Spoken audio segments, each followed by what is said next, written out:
Wednesday again. Well, we're halfway through the week, but it's summertime by now. If you're still in school by now, wow. I'm still in school.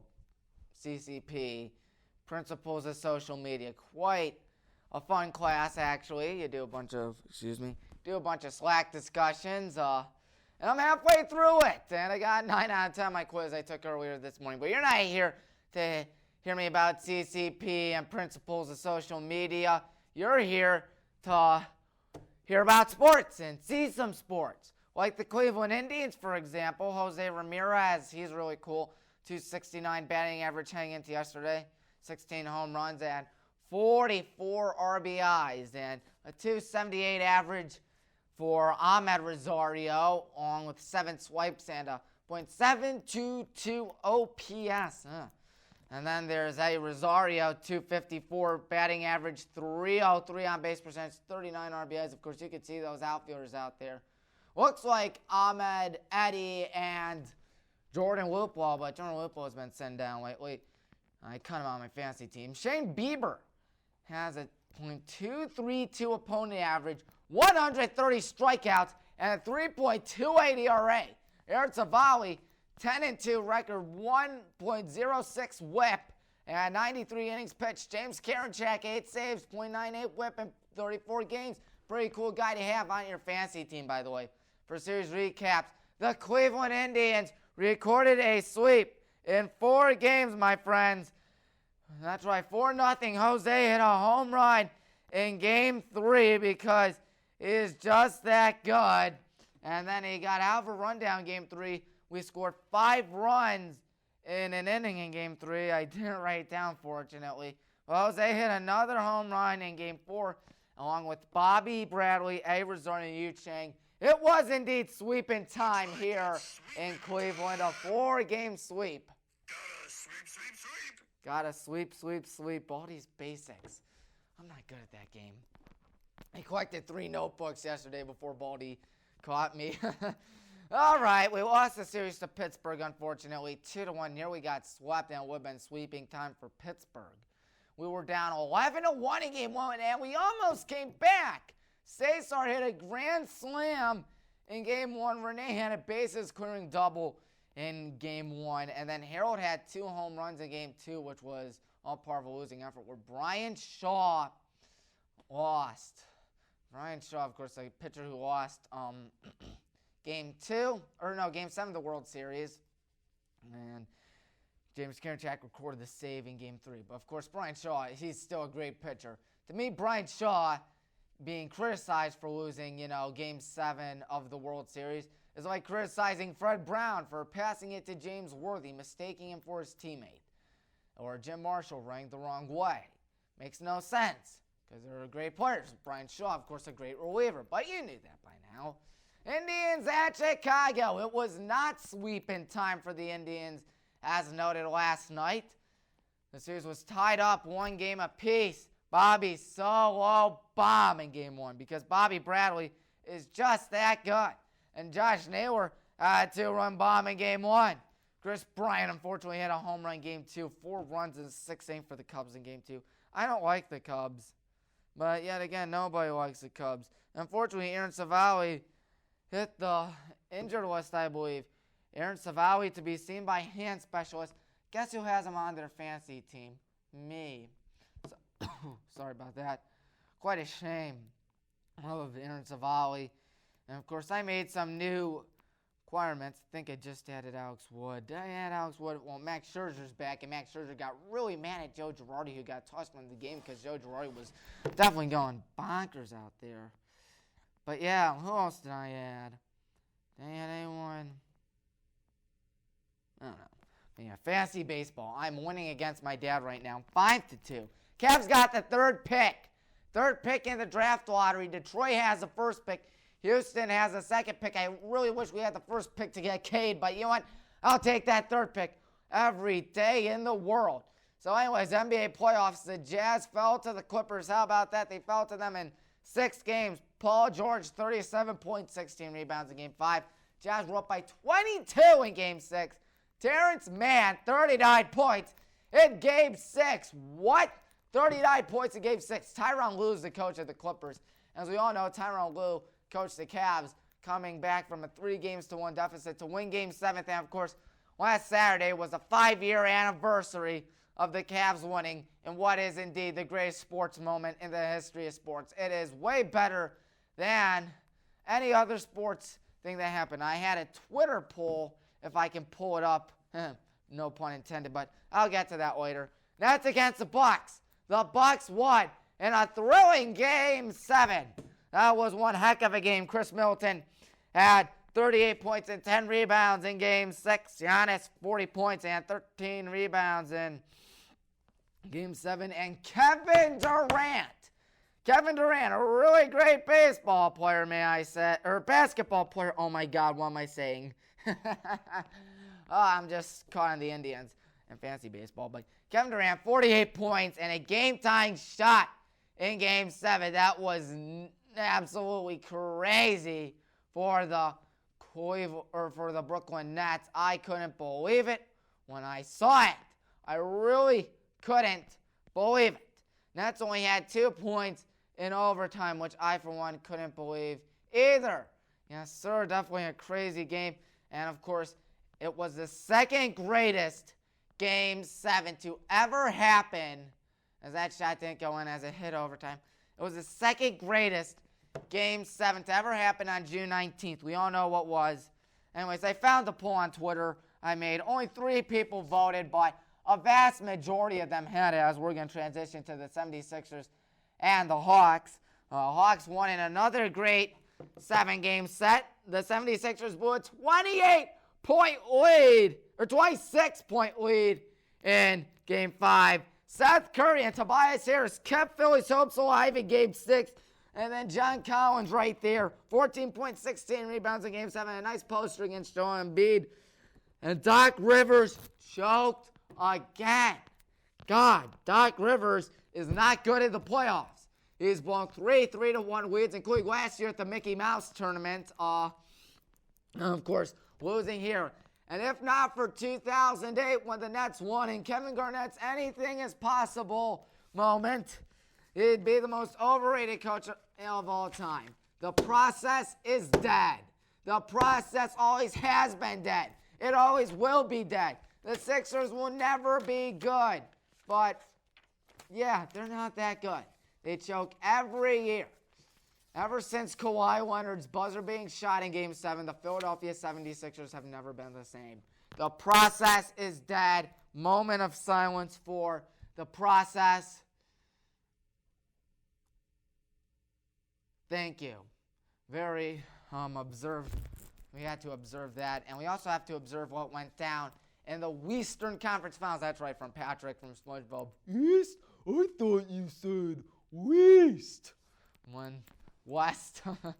That's what he meant. And Mr. Krabs fired Patrick a second time. Suns ahead 2-0. Devin Booker, triple-double in Game 1. And then DeAndre Ayton with the Clippers ahead by 1. Makes a game-winning alley-oop, which was inbounded to him. He tips it in with 0.9 seconds, and it went in. 114, 113. I was asleep. My goodness. That game was absolutely bonkers. Bonkers indeed. Isn't Bonkers a character?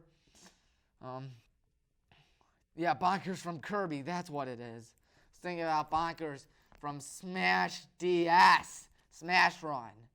But anyways, here's a poll in which I asked people what was the greatest moment in the history of sports. 3 people responded. 2 people said Game 7 of the 2016 World Series. 1 person said the Kick 6, which I don't know why their mind said Kick 6. No one said Miracle on Ice or Game 7 of the World Series, which was bad when we lost. But yeah, as you all know, Game 7 of the 2016 NBA Finals was the greatest moment in the history of sports. Case closed. NASCAR, the Ally 400. First race in Nashville in several years. And Kyle Larson won again. He's won 3 races in a row.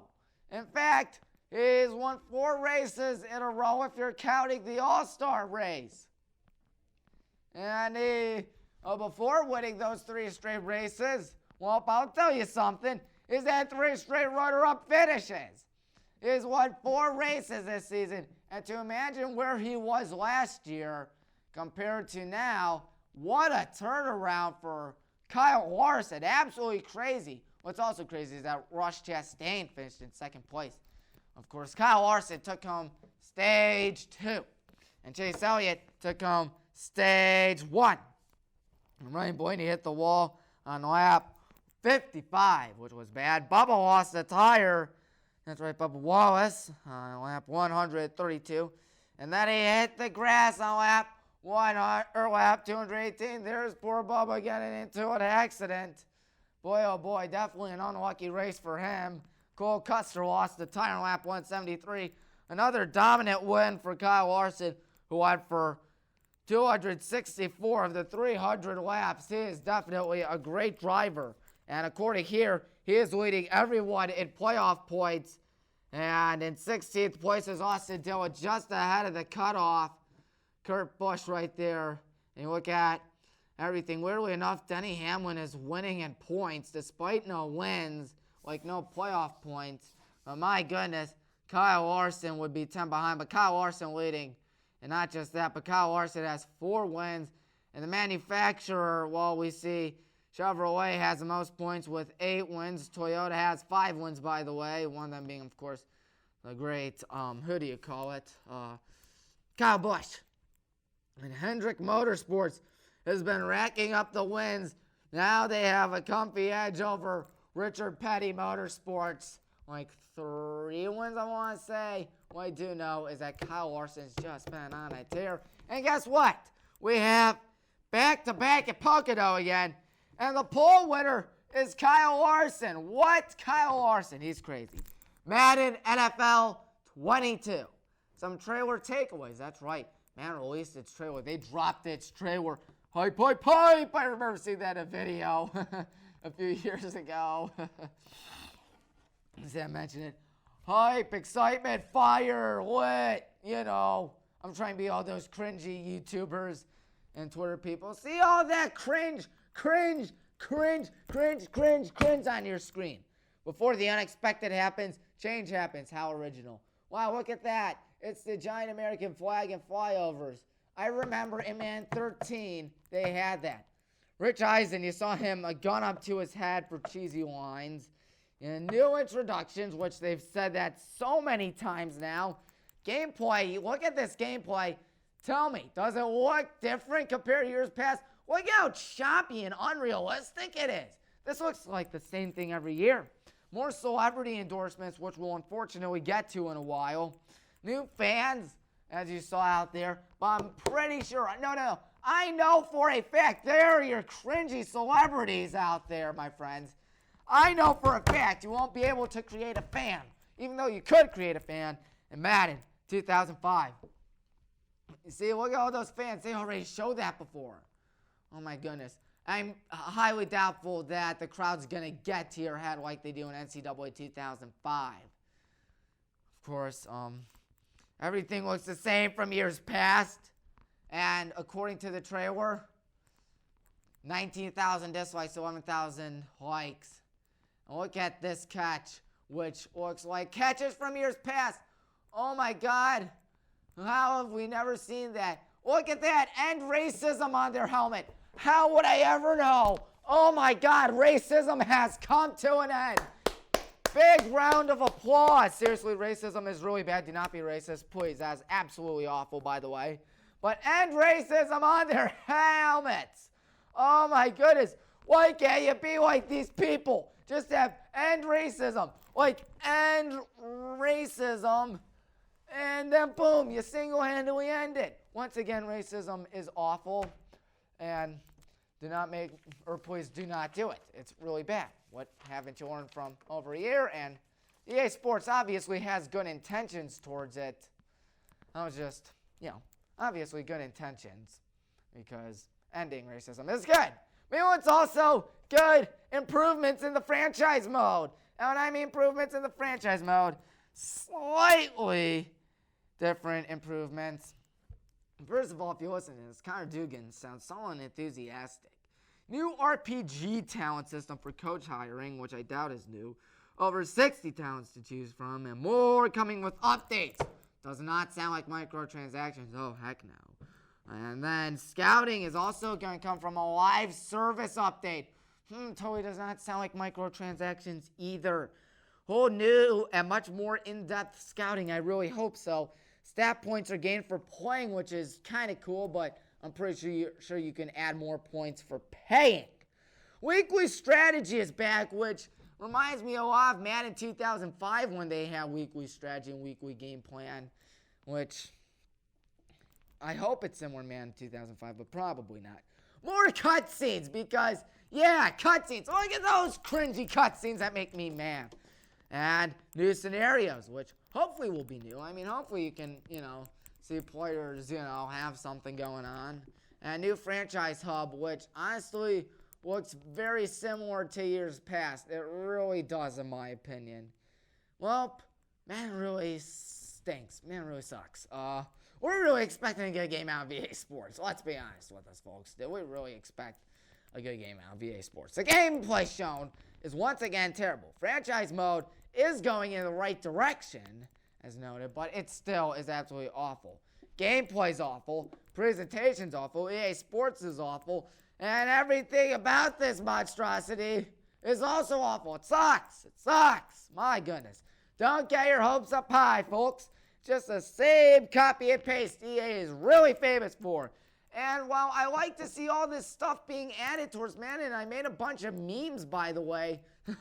Basically, Madden, $1 for scouting, $5 for coaching, $10 for Ultimate Team, $2 for playing, $2 for the art, $1 for Superstar KO. It looks awful. Now it matches the rest of the game, says EA Sports pretending to be Lightning McQueen when he was fixing up radiator springs. And of course, microtransactions everywhere. To hear the rest of this rant, you're going to have to pay $14.99. Okay, not really. Face of the franchise, Superstar KO and the art are like flies in the house, except that the flies were a third the size. You just can't kill them. Nobody cares about the celebrities or cutscenes. Nobody cares about the games. Nobody even cares about anything about this game. Not even the developers. Just another sorry excuse for EA Sports. I mean, this is even pathetic on EA Sports standards. And that's extremely pathetic. Don't buy this game. Don't give it to your friends. Don't look at it. Don't give it a second chance. I haven't even bought this game yet, and I know it's going to be horrible. If you see it in front of your house, burn it. Throw it away. Cut up the disc with a knife and put the destroyed disc in a blender. Don't buy that game. Madden's awful. Everything is the same. What a shocker. Nothing has changed. What another shocker. The gameplay is choppy.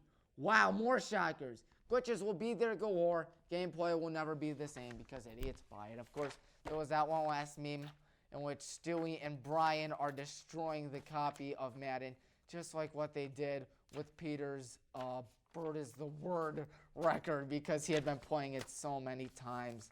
And of course, that SpongeBob one was when Squidward famously goes on strike, dismantling big business board by board. It's really frustrating to see. Did you know that, folks? I knew that, folks. I really did. I really did. Anyways, I have a poll, another poll on Twitter, which there are 3 hours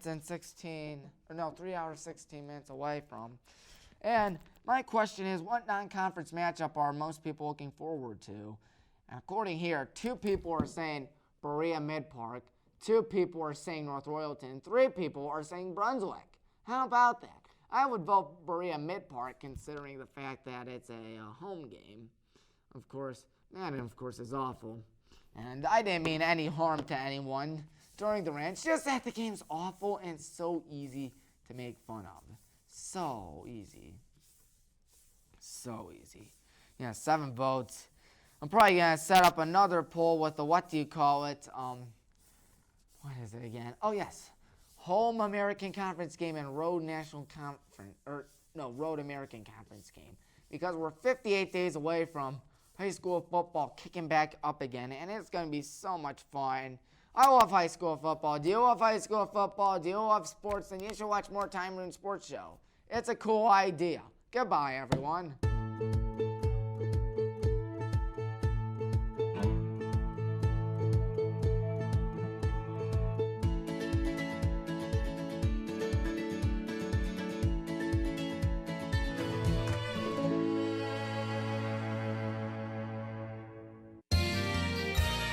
You are watching WCTV, Wadsworth Community Television.